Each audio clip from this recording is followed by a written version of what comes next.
The following is a paid advertisement for Sunday Driver Productions.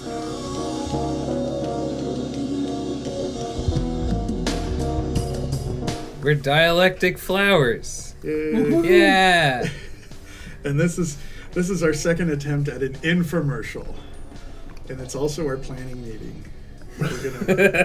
So I'm going to try to do a lot. Take notes, in about kids an at hour. home. Yes, take notes. Yeah.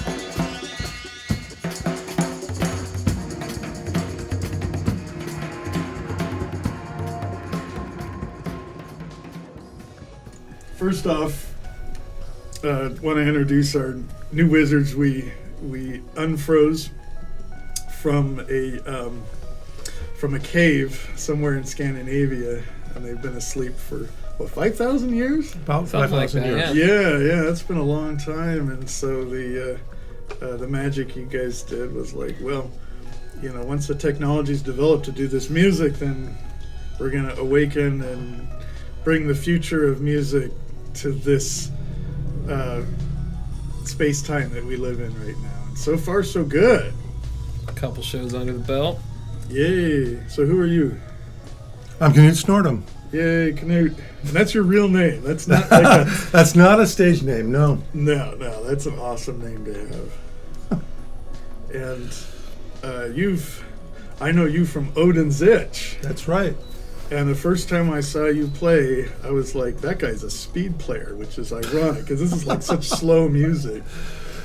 Yeah, I guess I work on the stuff, and stuff I can do, I do pretty fast, and stuff I can't do, I do really slow. Luckily, I only have to do slow stuff here. Yay. Yay. And then I swear I met you at Slim's the first time, right? Yeah. Jacob? I was playing in a band called Ojos Feos. Oh, you're not with them anymore. Okay. I'm not. I haven't played with them in like a year or something. That was March of 2016. Yeah. Yeah. I almost remembered the day because I had met somebody very special later that night. When I was on my way home from St. John's and I stopped at the bar. I was carrying a box with a cowbell in it, and you were like, "Can I play the cowbell?" And you started going shredding on this cowbell, and That was me doing that? yeah. I don't remember that. I don't remember that. Yeah. Anyways, so what is your real last name? Badger. And that is your That's dad's, your grandpa's name? That's my mom's, and her family. My dad gave my sister got his last name, and I got my mom's last name. Oh, really? Yeah. Cool. Is she Jewish? No. I was going to say Badger would not be... No. He is, though. Oh, really? Interesting. Because I thought, usually that's like a matriarchal thing in those families. Well, that's cool. And then the background of the Badger family is... It's kind of all over the place. Vaguely English, and then came to America early on. But it's been in San Francisco since the early 1800s. Oh, interesting. Yeah. Oh, that's right, because you're a Frisco boy. Mm-hmm. Nice. Well, I don't have an interesting name, Jason Ingram. And my stage name I took last year was Fake Zappa. Right. But I thought I'd grow a beard because I want to do a photo shoot later, and I'm going to Photoshop us with long beards if that's okay. Okay. So what I'm going to do is I'm going to ask some of my Facebook friends in the bear community and places like that, hey, could you let us use your beard? And if not, I'll just get some random beard from somebody and try to, put it in there and integrate it pretty well. But I want to do this with Some pictures CSI beard mapping. because some of the mystery of yes, we are really, really silly, and our music is really, really serious, and so so I like to get us with pictures with like obscuring our eyes is I hired this college student last year to do some art for us, and hopefully we'll get more of these comic strips, because I thought it'd be really cool. I mean, we haven't even really officially published any of our music yet, although we have 2 LPs. We've got like 5 live albums that we have up online. And then we have the studio thing that we did here last year. I'm going to talk about the Arms of America a little bit and keep you guys updated on that project. Oh, you might want to slide in just a tad this way. I mean, towards me. There we go. Oh, no, my hat fell off. That's okay. Yeah, because I was like, we weren't really... What a shame. Yeah, we've only performed with them twice. And we're still working on these, which is so funny because there's like a mess of tape and wire in here, because they were the picture on these were like $2 on sale, and the picture on the cover was like child's witch hat. There's this little girl. I'm like, these are the only ones I found that look anything like a wizard hat. I'm like, okay, I need them, so let's do it. So Arms of America, I want to show you the paintings so far. Ooh. Is that, what do you think? Okay. Yeah, Oh. and so this is a joint painting. I'm going to do some more acrylic stuff on here because I need to redo the dress a little bit, and then it's interesting because the name of the missile I want to use is called Honest John, which is actually in history. And our dear friend and art wizard Melody Gilman did this commission for us this month, and it's just beautiful. There's like, I'm going to make these look a little bit more like Statue of Liberty spikes. Oh. Mm-hmm. That's what I thought when I first saw him. Yeah, oh good, Yeah. good, even this? Okay, Yeah. cool. Yeah. And then, so Got it's the allusion to yeah. statue. So, the Here movie it is version now. of this is something I'm not going to market because I'm going to be using a lot of like news footage and stuff, especially from last year. And a lot of it's going to be full of my opinion, so I don't want to call it a Dialectic Flowers project. And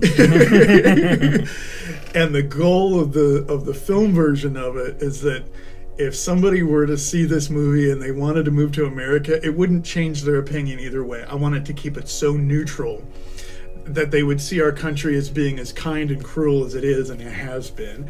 And I want to show the division of our left and right political madness as being portrayed as fairly as I can and as equally. And I think it's cool because you exist in both worlds, Yeah, which is really cool. You spend a lot of time around Bible Christians, Yep. and you spend a lot of time around pot-smoking faggots. Yeehaw! I wouldn't characterize you as that, but okay. No, I was talking about Tom. Oh, He doesn't smoke much pot. That's right.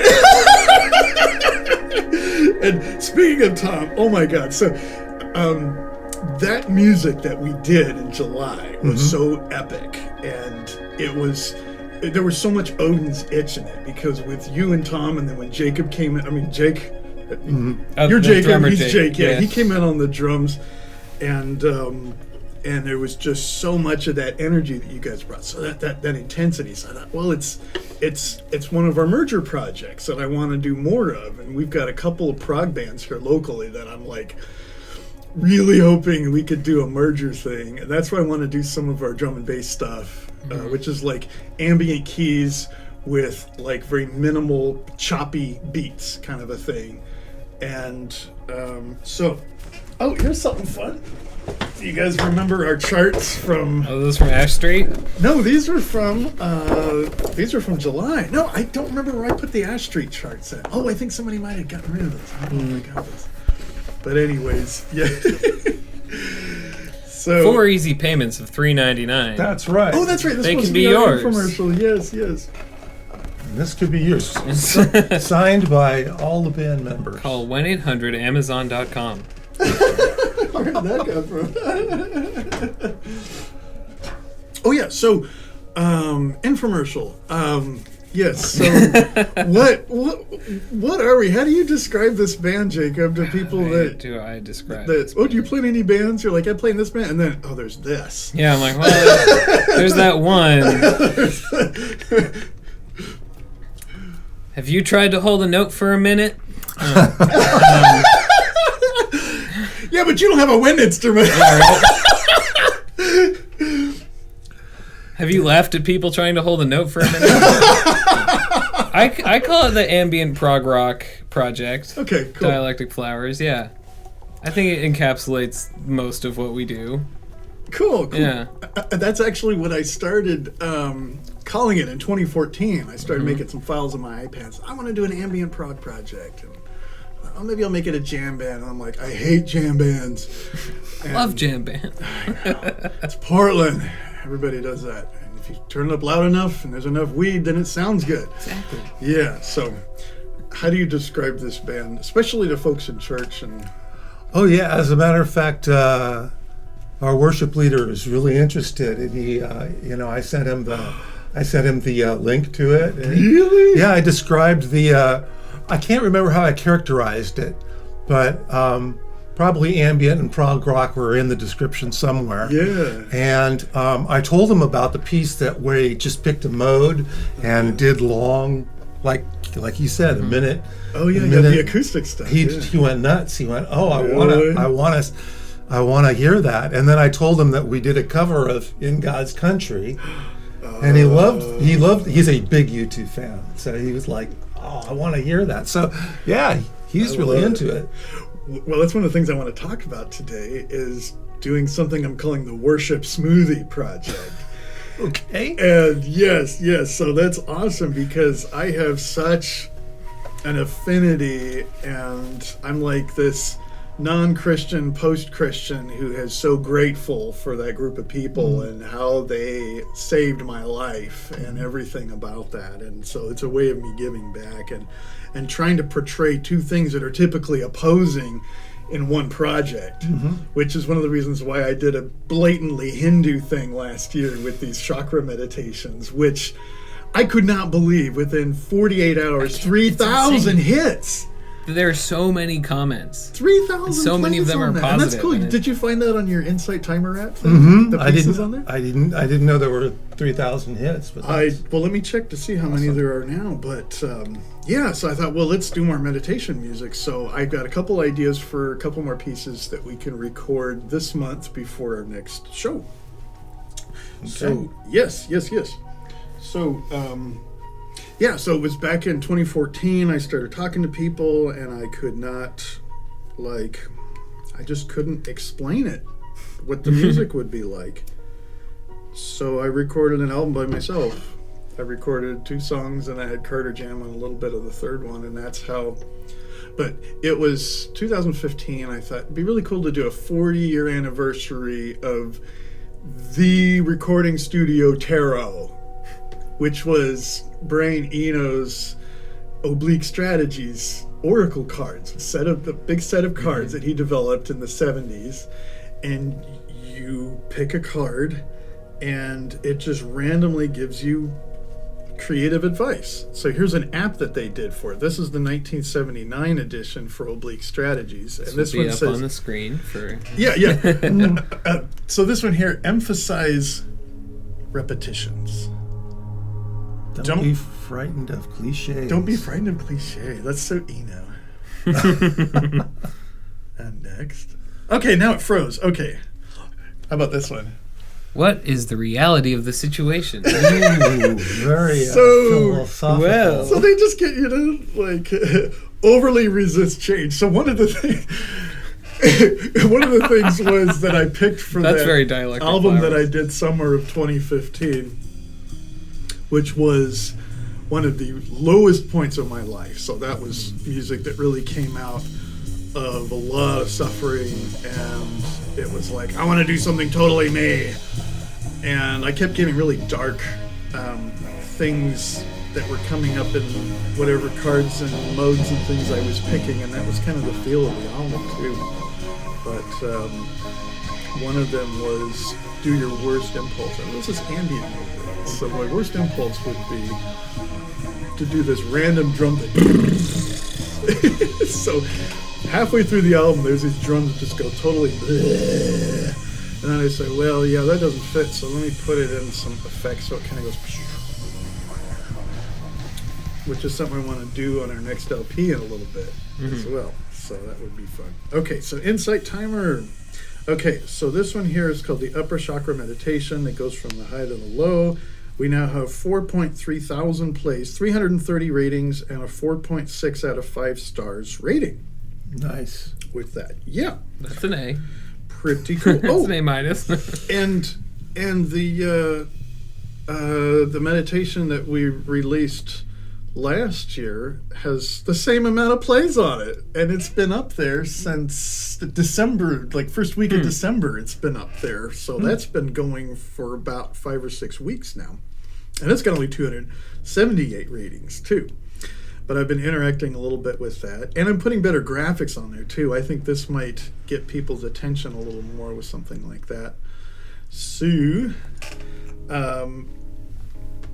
basically, I am tired of, from a business perspective, trying to have a music production business in Portland, because it is ruled by high functioning and very socially popular people, and that's their priorities, and that is their power.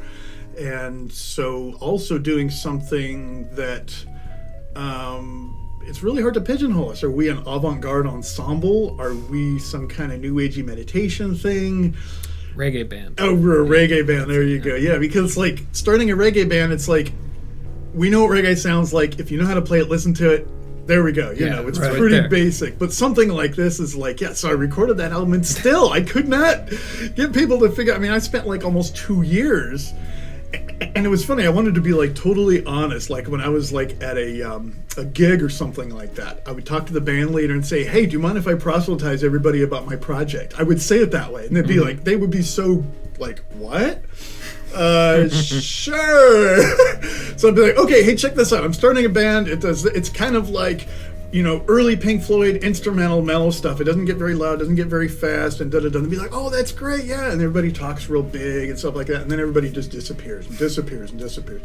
Fucking agony for months after months like that. And then when things fell apart a year ago, it was just like, you know, I knew it was still going to happen because I've tried to design the sort of government of this band, so to speak, as where it'd be really hard for someone to come in and steal it and mess it up, and that's what happens to a lot of bands. So I decided to just kind of look at a lot of prog rock bands in history, and for instance, there's Genesis, like the early Genesis and stuff was very much their early stuff accredited their songs to the whole band. And then Yes was kind of an oligarchy. There was like 2 or 3 guys that pretty much had all the say and all the royalties and all that. And then, you know, Wakeman came in, and then they're kind of like, whatever. You're awesome, but you won't get a lot of our, you know. Yeah. It was kind of messed up. And then there was bands like the best example of a regime. In fact, Wikipedia even I think it was Wikipedia. Attributed the word regime, it might have been a quote from somebody, to Robert Fripp. And that's how he ran King Crimson, because like you think about it, every couple albums there was a whole different lineup, you know. And then, you know, and you know, and then he got Bruford for some reason. Okay, anyways. And then of course there's like Jethro Tull and some other bands that were more like, okay, this is basically a glorified solo project, which is really what this is. And I don't pay you guys enough to really make that work, so I'm really glad that you guys are okay. And I try to call myself an open-minded dictator because, you know, I don't mention this a lot though, but a lot of this music was based off of compositional ideas that I had back in '92, and I started an ensemble. I started like 3 or 4 of them, and they wouldn't even last 2 gigs. So I don't know if you remember April of 2016 when we were at that place. And I called it the evil gig. The place that shall not be named. What is this place? It looks a lot bigger from the inside than it does on the outside. I'll tell you that. Anyways, This is fish and chip Shot- That's the one venue I think won't it play could at in be that Portland. one. Anyways, That's the one place. I called that the evil gig because Yeah. you know, out of all the times I dropped my iPhone, this is the time when it completely got destroyed. I mean, couldn't even back it up, kind of a thing. But that was my lucky third gig. I was like, oh my God, I have a band and we did 3 gigs. And then it's, it hasn't been easy since then, but it's been like, this is way more accomplishment than I've ever done in my life. And it's just amazing. And this last gig that we did in November, one of the reasons why I stayed so quiet is because I was just kind of in shock, because I was like, there was so much magic there and there was so much that worked. And the fact that it got some really, really significant recognition from overseas, which we won't mention publicly, at least yet, which also made me go, is this really happening? And are we still this unpopular in Portland? Well, the way I see it is, from a business perspective, we have an oversaturated market. And I don't know if you've experienced this, but when you have a band and you put it out there, it's weird how many scammers there are. I don't know if you've noticed that. I mean, the only scammers I ever get are emails from that venue, which we will not name. I get emails from all the time. Well, that one's not as much as a scam as it's just a bad deal. But yeah, that's pretty close. I mean, it was just like, I mean, I get stuff where it's like, you pay them money to play. And there's very little. I mean, I used to gig in Anchorage, $150 a night for 2 or 3 people playing, for just a couple hours of music, free food, and as long as you don't slide off the road and you make it there, they don't care what you play. And that's the way Anchorage was. It was great, and that's where I was a full-time musician, mostly teaching, and then when my mental health started getting a lot worse in my early 30s. I had never recovered it. I had never recovered from that. 12 years later, and I'm just barely at where I was. In fact, I'm not making money. In fact, we made $2 at our last gig, and here's one of them. Whoa. Put them together and see if they'll breed. So I think people are starting to get a feel of like what our music is, and it got to the point where I was like, I did something on our website that was like, well, we do like 5 different genres, so let's do 5 different playlists. Because if we're reaching a lot of different audiences, which I've tried, in fact, one of the subcultures I tried to plug into was the nerd culture. And I think I've told you about that, right? Like Comic-Con, and although we got to play WizardCon, we got to do that. Yeah. But I won't approach Seattle, these right? guys anymore. I mean, it is like the stereotypes of this like gaming community are so apparent to me because I'm from the outside. I'm a Big Bang Theory fan. I like that show because I'm not one of them. But they know I'm not one of them. And, my joke is trying to explain them what music is. And that stuff in the background of your video game and your hero movie that you hear? That's music. And we do that. Oh. Well, your son does video game music, right? Yeah, that's right. Yeah, he does. His music is been on a couple of video games, and it's electronica basically. Yeah. But it has to have that quality where someone's not going to get sick of listening to it after like 6 hours of hearing the same. Right. It's very difficult to do something that's repetitive because it has to go in a loop, but still won't drive you insane after an hour or two. Right. Like Mario Brothers? I was thinking of Tetris. Yeah. That is still in my brain. Yeah. I wasn't a kid during the 90s, and I think I don't know how you guys... I would. I mean, those 8-bit graphics are now cool again, Yeah. Which is really fun. Yeah, there's a lot of retro stuff that is now in. Yeah, that's what I want to do. And my son does some 8-bit stuff. Oh, nice. I forgot about that. I got to ask you again about that. That is so cool. And so, one of the biggest things is like, how many bands roll dice and compose music based off of that? And still, they're like, whatever. I actually went to the nerd store and bought, there's like 12-sided ones, and these ones I acquired mysteriously. These musical ones. The music ones. So this is an ever-evolving process, and there are people that think that the rolling of the dice and the music we make is actually fake. That has nothing to do with it. Well, to certain degrees, I think some people might think. So I really don't care. I just know that, like this, I roll several dice to get a time signature, and I typically, like if it says 18, I usually, let's do something in 9, and then I try to keep it easy where I start with, okay, well, let's do, for instance, if it's like a 17-beat thing, well, let's just do 4/4 and then just add a little beat at the end of that, and stuff like that. And then the musical dice is fun because I used to like roll lots of these until it was like really hard to play those kind of progressions because they were like,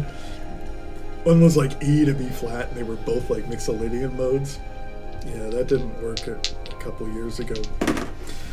And one of the rules is that if I'm rolling a dice for a piece of music, we have to do exactly what we roll. And sometimes it's not an easy one. Like that one, the first time you guys rehearsed here last summer, in fact, I think we only did one rehearsal for the Arms of America, didn't we? Yeah. Maybe 2? I think I was only at 1. It was at 1, yeah. And so I'm like, okay, this is how we do the music, and I'm just going to record it. And we did a whole, 20-minute piece, right? And we did 3 sessions of these 2-part pieces that were 10 to 12 minutes long. We'd stop the recorder and then record the second half. And I thought that'd be really great for a 2-album set, wouldn't it? Like a 2-vinyl set, because you got, oh my God. And they kept getting better and better. I mean, every time we did it, we kept improving on that. So that was so cool. So how's that been trying to be like, okay, we're playing in 13, we're playing in C sharp Lydian, go, Challenging. Yeah. Probably not for you though. I mean, your theory. You're awesome. It's still challenging. Every once in a while you throw a beat at me and I'm like, what? Yeah. What was that? What's that one in, was it 17? You were playing on the drum set you had. Oh, for the Arms of America? No, it was recently. Just recently. You were playing it on, you had it down on the drum set and you said you practiced it for days. Oh, the 13 one, yes. Was it 13? Yeah. Yes. I had trouble. Yeah. Getting that. That's the thing is that I decided what I'm going to do with that. Ah. Are you ready? Mm-hmm. Okay. So the working title is Lucky 13. Okay. And the first time we ever tried to do an acoustic droning piece, it was terrible. And I was doing boat cymbals, and it was just like, it was not meditative. There were a couple of them that weren't so meditative. No. I mean, it took me a month of tweaking this acoustic droning thing that we did in November, the last one we recorded here in the studio, to get it to sound right. And it took me 4 mixes to get it sound where it was actually meditative, because there's a lot of bleed through, there was a lot of intonation problems, there was just a lot of problems. And one of the things I want to do, if we ever do that again, the principle would be stacked fifths. Okay. And the higher notes would be a fifth above, then you hit that note above, and the lower notes would be fifths below. So for instance, if we're in C, our notes would be more like D, A, E, and B. Those notes, what they call upper tones in a scale, like when you're doing jazz. Okay. Mm-hmm. And then your notes would be going down. So your notes would be like G, C, and F. Mm-hmm. And then we stop there, because it would be in the That's keys. The end of my fretboard. Yeah, that would be the end of it. Yeah, the F would be, because that would be an F Lydian. And then, but you've been really good at changing key centers. I mean, you totally got that concept. I remember at first it was kind of like, huh? Mm-hmm. But that's the thing, is that, we're playing in C, you play an A note, we're all in A minor. Yeah, and it works. And you've done some awesome stuff. I mean, you were doing that in November too. I could hear a lot of that changing key centers, and you had some really sweet bass lines you were doing. And one of the things I really appreciate is your use of repetition and variations. And your creativity, you'll do something really cool, and then you'll cut out for a little bit, and you'll go up an octave, and that's what I wanted. And that was like, yay! Yay! Okay, so we've been about 30 minutes into this, and I haven't really got into my list very much. I thought it'd be really fun to do more like infomercials type like this, and to make them like really hype, and our changing backgrounds too. It's like this part of our magic, because here's my little spiel about magic: is that magic is basically anything that you really can't explain naturally, or that's fake, or that's an illusion. And sometimes it's just theatrics. Like, this touches me emotionally, and all it is moving sound waves, you know, and that's magical. When you put a bunch of ingredients together, you make a souffle that goes, you know, wow, that's so cool. And, you know, otherwise you put those ingredients together, and if you don't cook it, it's just, And so that's my impression of magic. I don't use magic with the K at the end, because it's really tacky for, like, you know, neo-pagans and all those guys and stuff like that. You know what Arthur C. Clarke said about, he said, any significantly advanced technology is indistinguishable from magic. Well, that's cool, because we use, I mean, like this, I love having these backgrounds and stuff like that, and I love having all of our technology, and I love how you play the infrared instruments. Yeah. Oh, cool. Yes, and like, you're the only guy I trust with those infrared instruments, because most people, they go, you know, they just want to get their hands on them like they're a couple of boobies, and it's like, no, they're like, you know, you move very slowly, and you get, you know, you don't touch them, and you just, and it's just, it's so cool. It's like circa 2000 technology. It got lost, and we're bringing it back. It was frozen with us 5,000 years ago. Well, you know, back when our Order of Wizards was going, all we had was sticks and stones. Of course. Yeah, to beat together, and I'm like, this sucks, man. We got all this music in our heads. How do we make this? Well, gotta wait for the air effects. We're gonna have to go into this magical cave and come out later. And now we came out like the worst time in American history. So they need us. They need our healing music. They need our healing rock and roll, or anti-rock, so to speak. So some of what I like to do is I like to take, because this is kind of like, do you know the whole concept of post-rock? Yeah. What's post-rock? Slow. It's the... Yeah. It's frustrating. Yeah. It's kind of like sloppy punk, but slowed down and quiet, kind of like that. And some of it is good. Like, I love Elbow. Do you ever listen to I don't that? know Elbow. Oh, okay. Elbow. Okay, never mind. Well, they're a vocal band. But anyways, it's kind of like a better version of Coldplay with Peter Gabriel type vocals singing, you know. That's very dreamy and stuff, and I like that. Sounds fun. Yeah. And so maybe next year we might do some more pop polished stuff like that has more chord progressions, more 4/4 stuff, but still having a lot of the generative, the rolling of the dice. But I want to do more covers, because that's a great way to get exposure, because when people are searching iTunes and they're looking for U2 and they come up with our weird versions, I mean, like the version we did of Bullet the Blue Sky, I can't imagine anybody doing a version like that, where you like hear this computer talking in an Irish accent with these crazy sounds going on and no melody. So part of what I like about ambient, and some post-rock does this, it's kind of like you're taking it, you're slowing it down, quieting it down, and you're removing the foreground, so it's all background. You know, kind of like minimalist art, where it's like there's no subject in the middle, it's just a background. It's like you take out the person. You take out Mona Lisa and you just look at the background. And that's kind of what I like, and that's what background music, I think, essentially should be. And so that's one of the reasons why I really want to, like, be more of a dictator this year and be like, hey, let's not do any leads hardly at all. You know, maybe live, you know, so we can kind of get our yayas out. But I knew that last summer was going to be a rock and roll thing. I just knew it was going to happen based on what we had, and we didn't have a lot of time to go over this stuff. And I knew that, especially with Joel and his passionate trumpet playing, there was just, I did not want to constrict his creativity, because he's got so much passion with his playing. And it was just like, especially like that Catholic architecture song. Oh my God, it's just, Yeah.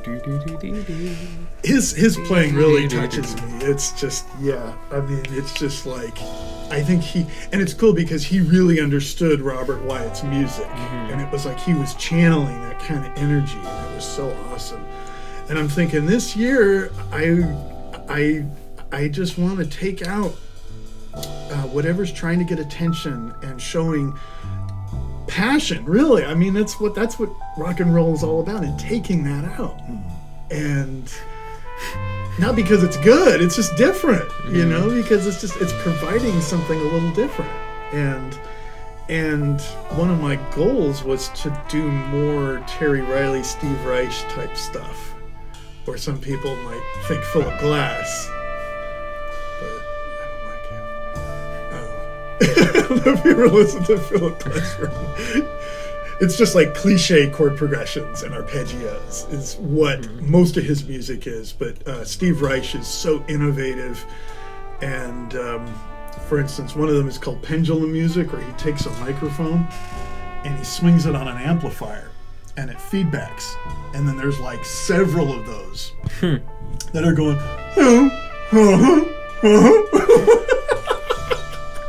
I don't know if it would work in our ambient type music, but stuff like that, because I love artsy fartsy stuff like that.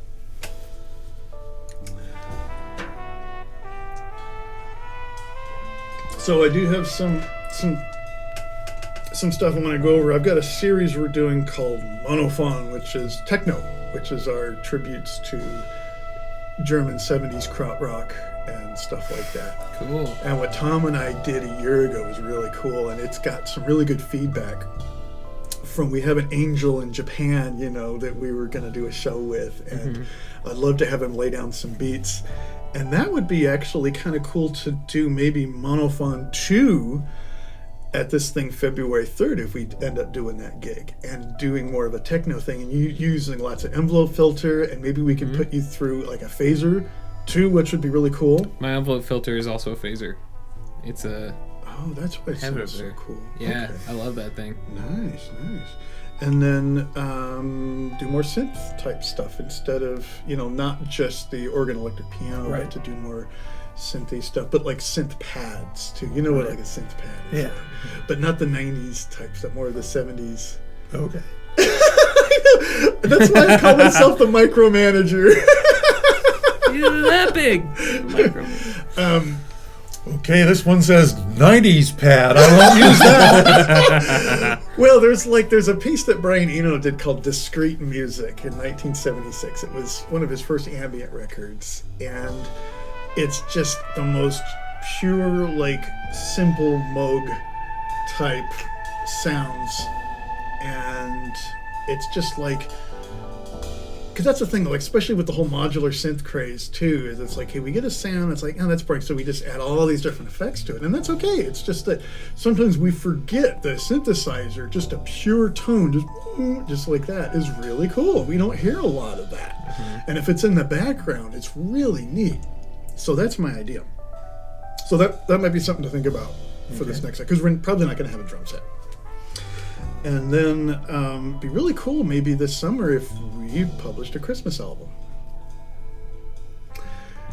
And I haven't told you guys that too, but it would be, of course, an hour nonstop, just one thing going into the next. And some of it would be, a few of them would be licensed, but most of them would just be old carols, you know, especially the minor key ones. Yeah. And I think O Come Emmanuel would be a great one to kind of come in and out of a couple times. And you've got an Episcopal background, so you probably know stuff like that. Oh boy. Yeah. Now, here's something being an instrumental band. I don't know if we want to do this, though, but what would you think, because we all have vocal backgrounds, to do some humming, to do some just kind of in the background as part of that? And I've done some. Would we overdub it, or would we just do it at the same time? We would probably record us as a trio and then overdub it. Okay. For instance, you know that song Because on Abbey Road? That was 3 singers overdubbed with 3 times. So there's 9 singers. Yeah. Yeah. So something like that. Something to that effect. Oh, we got to get Deb Katz back with her violin. Yeah, she was great. Yeah, yeah. And if it would have been an overdub session, I would have just had her violin different harmonies and doing, there's so much we could do. And she's such a dear friend, and she's got such a, that was so wonderful to have her playing. I think it added more to the first half of that set than just about anything, having her playing on that. Yeah. Yeah. So, I want to do this thing called the Worship Smoothie, and I want to take, like, Hosanna Maranatha hymns, vineyard songs from 90s, and soaking music from the last 10, 15 years. Soaking music is a phenomenon that I could imagine that anybody that finds our music and that's into meditation music is clueless about what Bible Christians have been doing in the last 20 years, because they have been doing some really cool stuff. And it seems like whenever, church people do something, we don't find out about it for a long time. Like, gospel music. It's like, I grew up Unitarian. When they want to do Christian music, it's from 100, 200 years ago.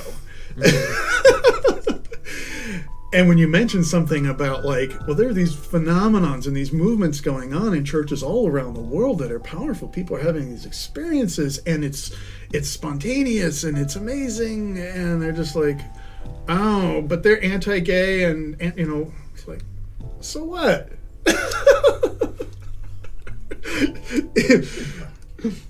I don't care what their politics are. I just want to respect what they're doing as an art form. And soaking music is one of those things that was really helpful for me when I was doing a lot of healing, like 15, 20 years ago, and I was involved in these worship services. I used to travel overseas a little bit and around Alaska and around the country. And we would do these services, and we would do even like these toning things where we would sing in the spirit, and we would hit these notes, and you hear these overtones, and it sounded like this angelic things, and it was just wonderful. And it was very much like our music. It would be like an hour or two of a constant block of music. And sometimes we'd have these worship conferences where it would just be, a 2-hour block of this with these people, and then they'd come in. But the most amazing thing that I've seen that nobody hardly knows about, which drives me crazy, is something called the Tabernacle of David. And it is a group called the International House of Prayer, IHOP, and they're based in the Kansas City area. Have you heard of this?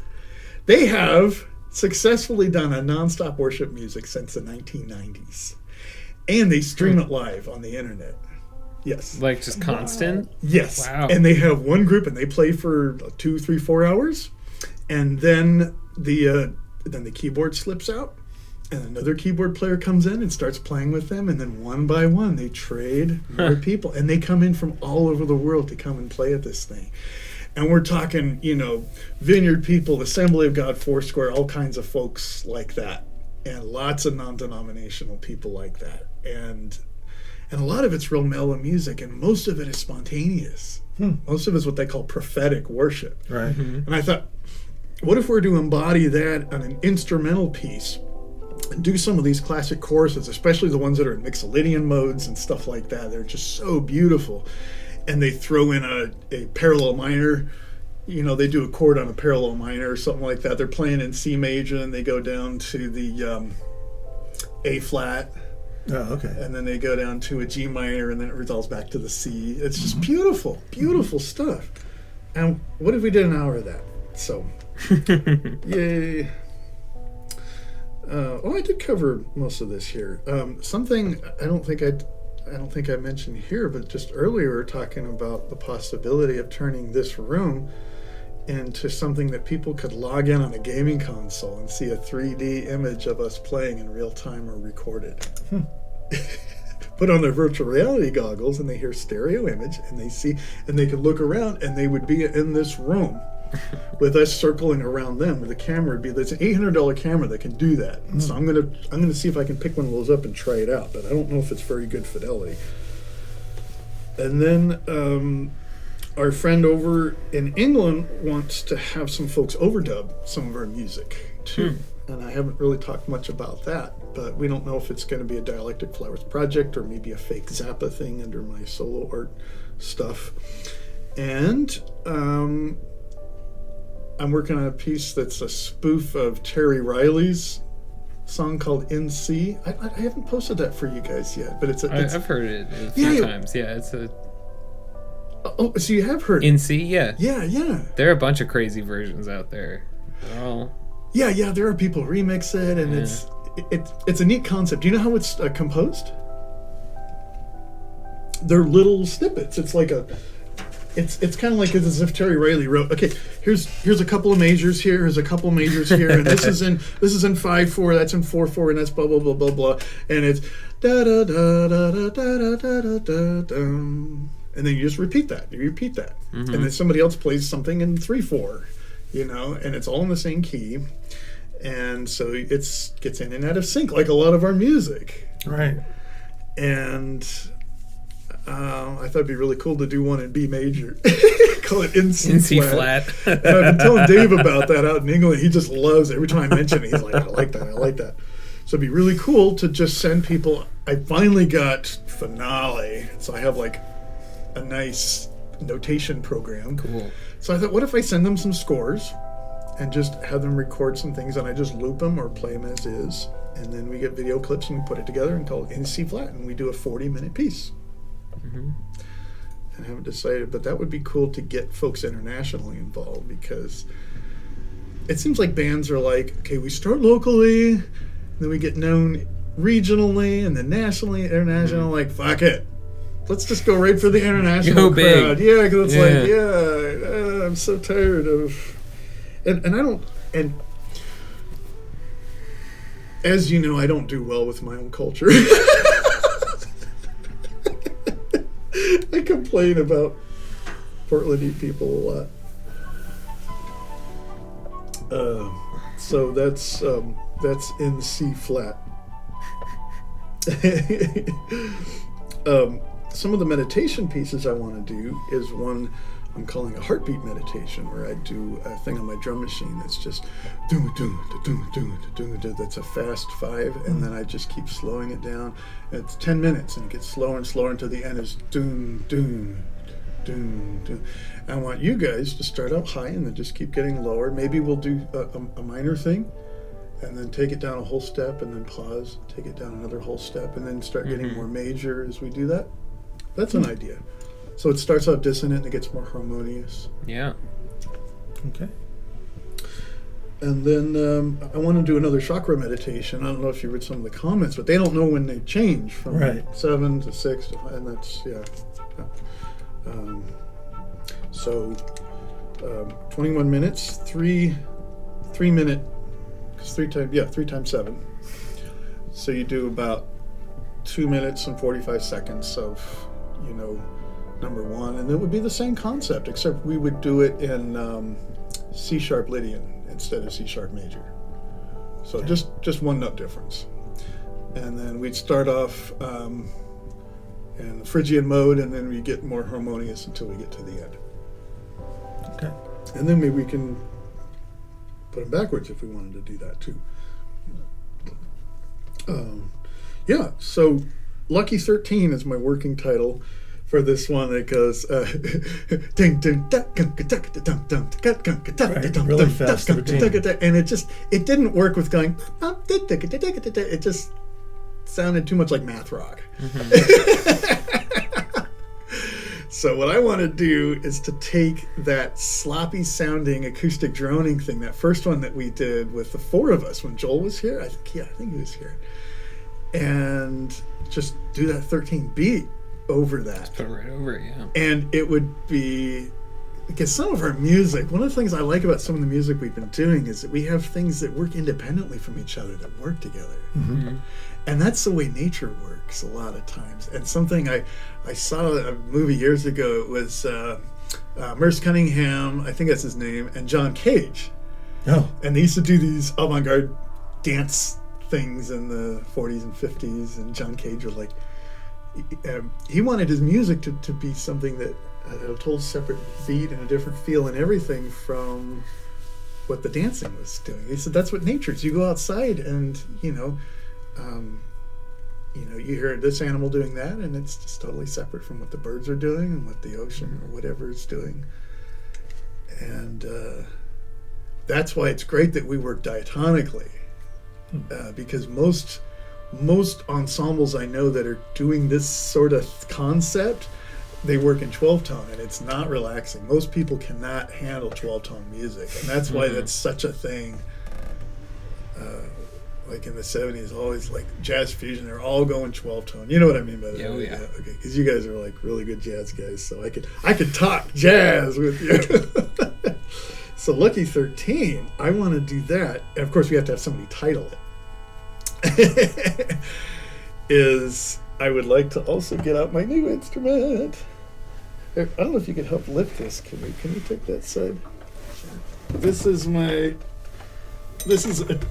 a cheap version of an Orff instrument. Yay. Are you familiar with the Carl Orff instruments and stuff? What they do is they go, okay, we're playing a song here, but make sure you don't hit the C or the A. And then they just take them off. And then so a kid can go, and they can play all these notes, and even if they're like, hitting the wrong note, it's not too bad. But the nice thing about these is it's percussion, so they can, it's just like playing a drum, And I got 3 different kinds of mallets for these. And here's the fun part.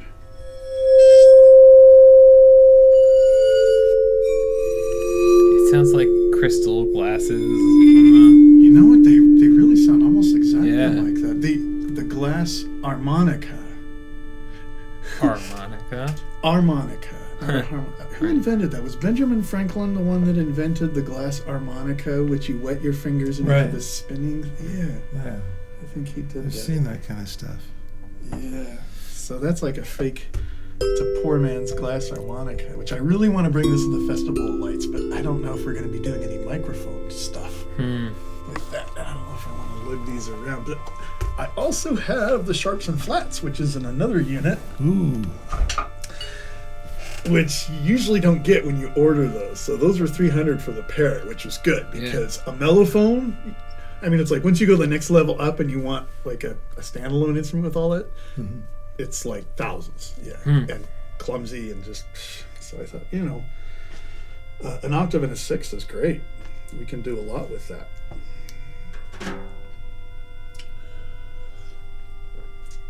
And so I'm thinking about adding some of those on there and doing some, and maybe some other, because I want the whole piece we're calling Lucky 13 all acoustic, which is cool for doing what we're doing, because I always thought,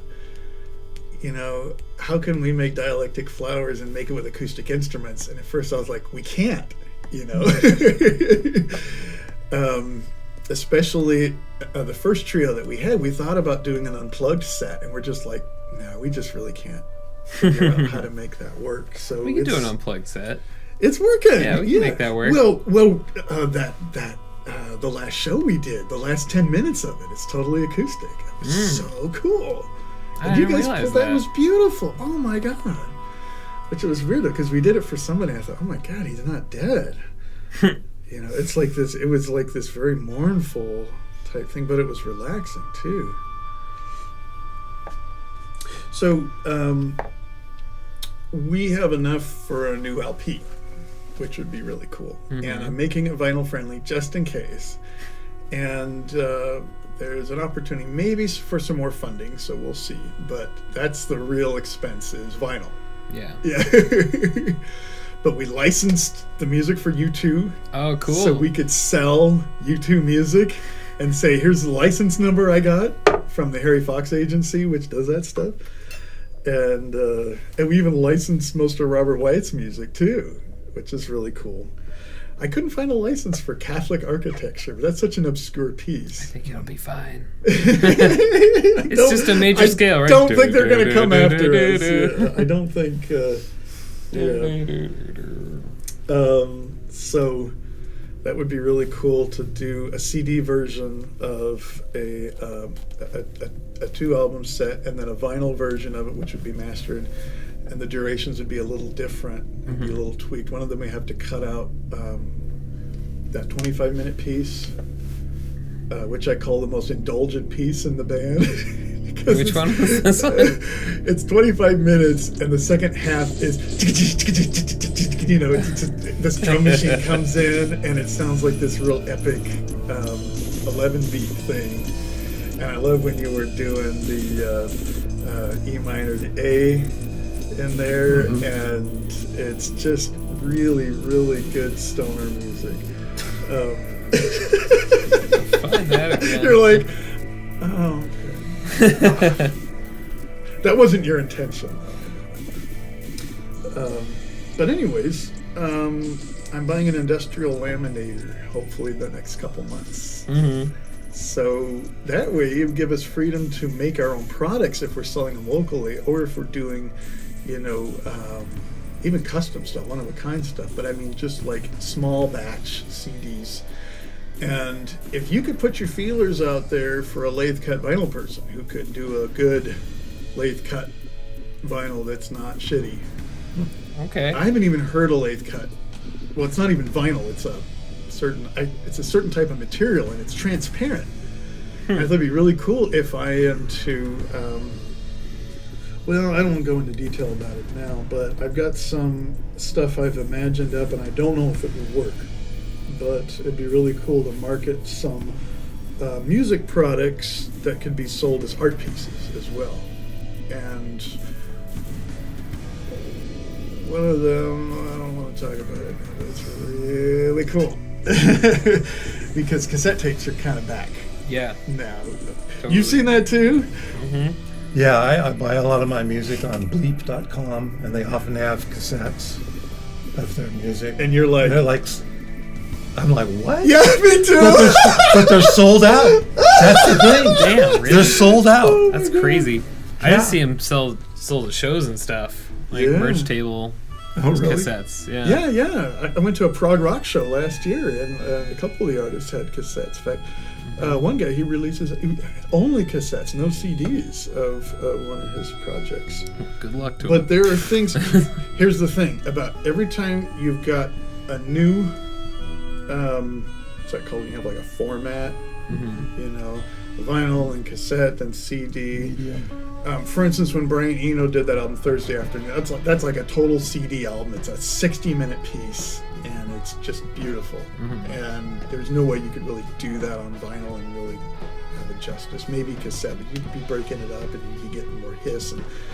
And so there's stuff that's really CD music, and now we got digital domain. And that's one of the reasons why I really want to do this 4-hour piece. And I have enough outtakes of stuff we could easily string together a 4-hour piece. My goal was to do it last year, but that was because I made that goal back in April of 2015. I said by the end of 2017, I just didn't have a chance to put it all together yet because I wanted to make some other projects too. But vinyl is going to enable us to really do some cool stuff with that. And one of those is, and I don't know, I'm going to try to call around, this might be something that would be more for like a lathe cut thing, but intentional skips. You can do loops on a vinyl like that, and you can do an ambient loop that there would be maybe 4 or 5 of them. And so your first 4 or 5 tracks would be loops. And then when you're done with the loops, then you pick up the needle and you play the 20-minute side. And I bought a record years ago, they did that, and I was like, that's annoying. And it was a shitty